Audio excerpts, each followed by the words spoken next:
Hey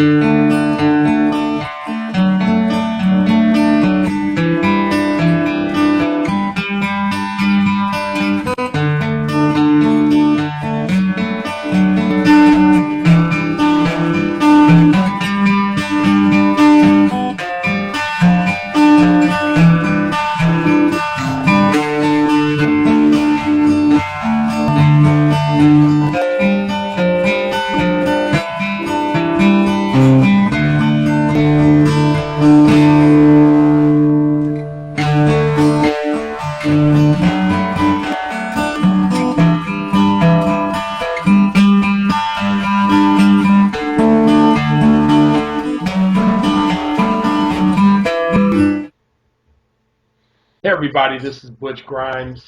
Glad to be with you. I'm glad you guys are joining us today. We have a wonderful show because we've got a great guest. And you've heard me speak so much about Alzheimer's and dementia and all of the things that go along with it. And today we're going to dispel some myths. We're going to actually clarify some things that most of you probably have been a little dubious about. And I think today with our guests, he's going to really open the doors to some of those questions that you may have had. We're going to keep it real basic today. Today is a basic show that's going to give us an opportunity to just talk a little bit about Alzheimer's, dementia, and John today. When? You got it. John, did I nail it? You got it, man. All right. I have John Nguyen. John is with CNS Network. They're a leading clinical research center dedicated to testing of new treatments for neurological, psychiatric, and general medical conditions. Mm-hmm. And they do specialize in Alzheimer's and dementia. And so that's why I wanted to bring John in. And one thing, they're local. They're in Long Beach. They have offices in Long Beach, Garden Grove, and Torrance. They're experienced in therapeutic areas, enrolling studies in Alzheimer's, Parkinson's, multiple sclerosis, depression. And one thing that I went to a seminar that they had recently, which was phenomenal. I mean, I'm talking, this was really good because there were things that I didn't even know. I went to a seminar on post-stroke. And I thought that was a real good topic. And we're going to talk about that in future shows. But, John, I want to welcome you. I know you got 10 years of experience in marketing, public relations. He's got a phenomenal resume. Let him tell us a little bit about himself. But he's been doing some wonderful things, especially in outreach and education in the field of the Alzheimer's and dementia. Welcome to the show, John. Thank you for having me. Yes, I have over 10 years of experience in healthcare, especially focusing on the senior and long-term care, or the new terminology now is the active aging. So gotta make sure that I plug those two words in and be politically correct. But currently, I am at CNS, which stands for Collaborative Neuroscience, and I've been with them since September. I'm very thankful to be in this position, having the opportunity to go into the community here in Southern California and just educate the families, loved ones, people who are directly or indirectly affected with neurological conditions such as dementia, Alzheimer's, Parkinson's, multiple sclerosis, diabetic neuropathy, as Josh was mentioning, stroke as well. So very fortunate to have the opportunity to connect with the community and to see how it's affecting people's lives. I have the fortune to meet with beautiful, lovely people who are suffering from this disease, and also the loved ones that are taking care of them. So my heart's in this industry for sure.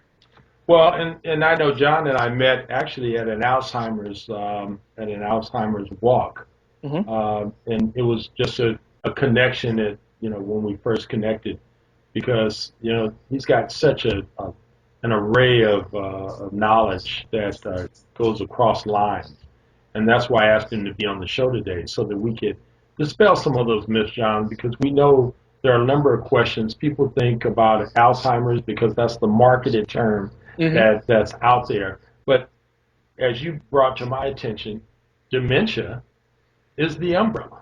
Exactly. So let's kind of get into that, because I know that's where most people are really confused. Sure. Yeah, you're Sure. absolutely correct. It's mostly the terminology and the more the semantics with this disease that a lot of people get confused. I wouldn't say it's a myth, but it's actually more of confusion out there in the community. Dementia is the actual cause of Alzheimer's, not the other way around. Dementia, in the definition of it, is basically any conditions that affect memory or mild cognitive impairment. And so under that dementia umbrella, there are a lot of other diseases or indications that fall under the dementia umbrella. Alzheimer's is being one, Parkinson's disease is another one, Lewy body disease, frontal lobe disease. Those are what we like to call the irreversibles. Either it will be through biologics or some form of a plaque buildup in your brain that is making these people start to forget the memory, especially short-term memory. But there are other dementias, which are called the reversible dementias. Let me give you a couple of examples. Let's say if you or I last night didn't really sleep that well. Let's say we only had 1 or 2 hours of sleep, on and off, whatnot, or people have sleep apnea, whatnot, or people have sleep apnea. That sounds like me. Sounds like me too. Either by stresses in the workplace, stresses at home, or any other environmental issues, people don't sleep well at night. So when you wake up in the morning, you would tend to forget. Oh my gosh, where are my keys? Oh my gosh, I'm supposed to be up at 6 o'clock and it's 6:45. My gosh, I'm at the office. I forgot to bring my briefcase. So on and so forth. In a sense, by the definition, that is signs of dementia. You're starting to lose memory. Wow. But it's reversible, meaning that if you have sleep apnea, see a professional, maybe be on a CPAP machine, change your environment, maybe simple things as homeopathic, aromatherapy, like smells of lavender, or having nice cup of tea before going to bed, or music. Another dementia that is reversible is diets. Let's say, I mean, I speak for myself. When I eat a big meal, I tend to not be able to fall asleep well because your stomach is full of like food, and so just eating healthy, eating maybe small bites, small meals instead of big large ones. And there's a lot of other reversible cases of dementia out there. So to make sure that everyone knows, dementia is the cause of Alzheimer's. Another good way to compare it is this.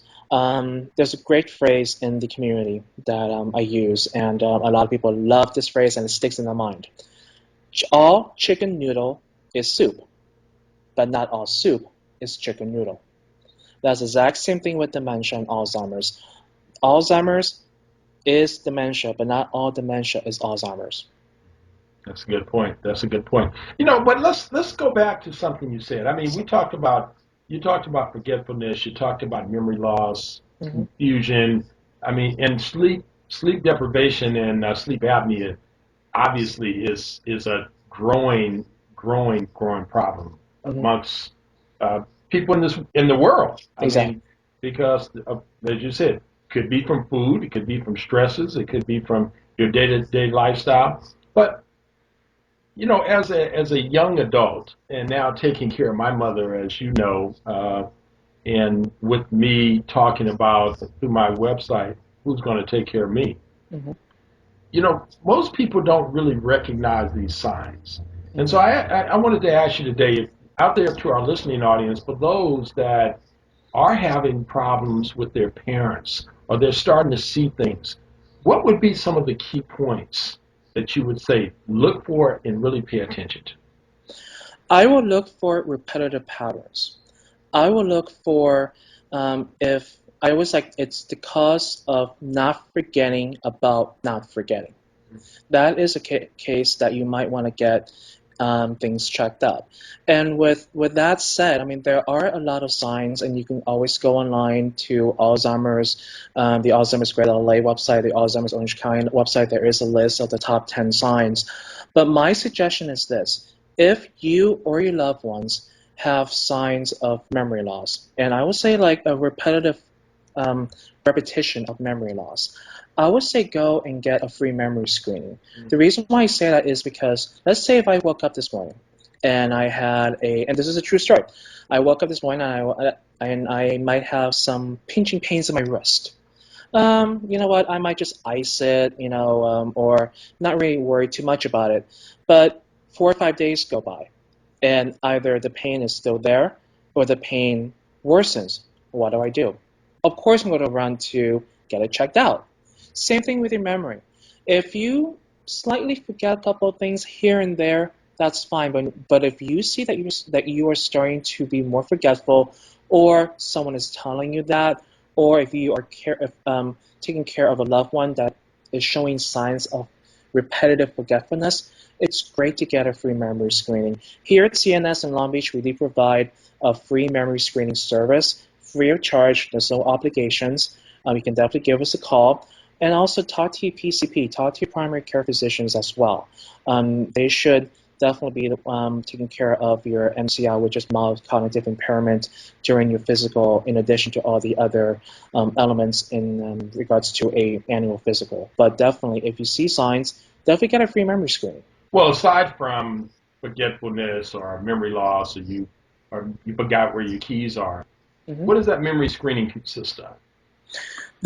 Our memory screening takes about 45 minutes, 45 to 90 minutes, and it's non-invasive. So please don't think that we're going to stick needles on you, or stick gloves on you, or stick a helmet on you and whatnot, and do these like sci-fi things. It's basically a questionnaire, a conversation. Some of these exams are very simple things. It's basically a questionnaire, a conversation. Some of these exams are very simple. Let's say if I have a conversation with you and I ask you, by the way, Mrs. Smith, I'm gonna give you a phrase. The sun sets in the west, something like that. And I'm going to actually repeat it a couple of times. Then we'll have a conversation. Maybe 15, 20 minutes from now, I'm going to ask you to repeat that same sentence. Things like that will actually test your memory.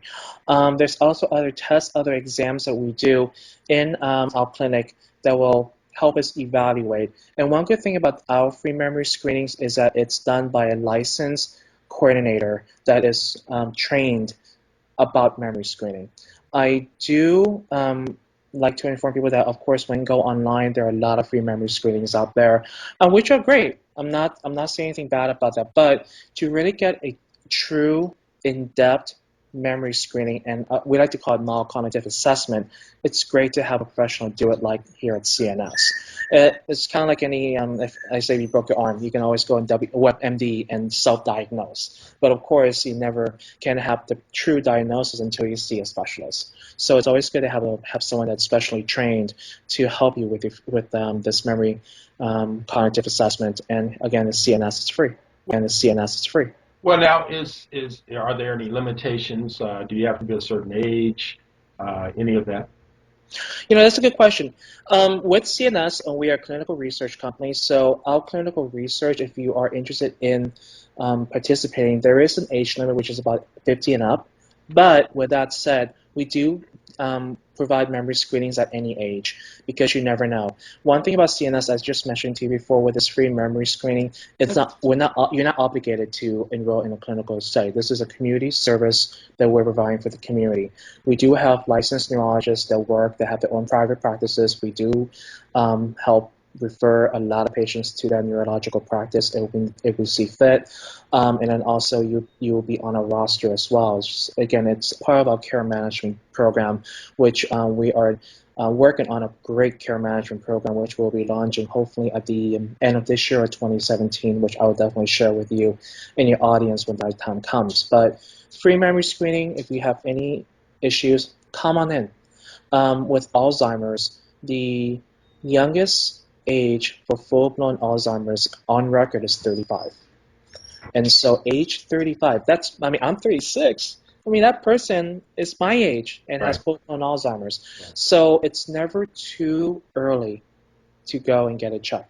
Right. A lot of people say that's the first minute, oh, it's not for me. I'm too young for it, or I'm too old for it, whatnot. No, it isn't. We go in to get our physicals, to get a physical exam once or twice a year, recommended. Well, what you're really saying, though, in addition, is one thing to go in and say, I'm going to go get my checkup. Hmm. But I would encourage everybody, based on what John's telling us and based on the numbers that we're seeing in our communities now, we're talking about Alzheimer's and dementia. As we know, it is not just striking people at a young age, I mean, at an old age. Sure. It's not your grandparents' disease Yeah. anymore. It's It's not Alzheimer's disease No, anymore. it's not. And so I think what John is saying is when you go get a checkup, you may want to think about getting a free screening Exactly. to make sure that when you lost those keys last week Hmm. or you had some memory loss, it wasn't just because you had a couple of beers the night Hmm. before. There could be some proof, some type of issue to that. So, John, I Exactly. know we're running out of time, and Oh, we're gonna move on to our next show, and okay. we're gonna reconnect. And ladies and gentlemen, we're gonna be doing this on a regular basis because John has got so much information. We can't fit it all into a 15-minute show. But we're going to come back in our part two of Alzheimer's and Dementia Basics, and we're glad to have you with us, John. And give our audience your number and information real quick. Sure, sure. If you are interested in our free memory screens, for more information on CNS, our phone number is 855-425-1515. Again, it's 855-425-1515. Ask that you heard us from this podcast, and we'll definitely put you on a priority list, that's for sure. We take care of everyone here on this radio show. So again, it's 855-425-1515. Our website is cnstrial.com. So it's again cnstrial.com. Great, and I want to thank everybody for joining me, Butch Grimes, and don't great, and I want to thank everybody for joining me, Butch Grimes, and don't forget, go to my website at who'sgonnatakecereofme.com. But I want to thank everybody for coming in and supporting this and joining, because one thing I want to tell you is that if you see it, do something about it. Don't wait.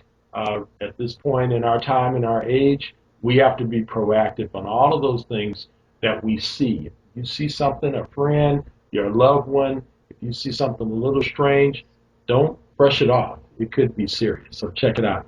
And we'll be back with you. Stay tuned. And until next time, this is Butch Grimes. Bye bye.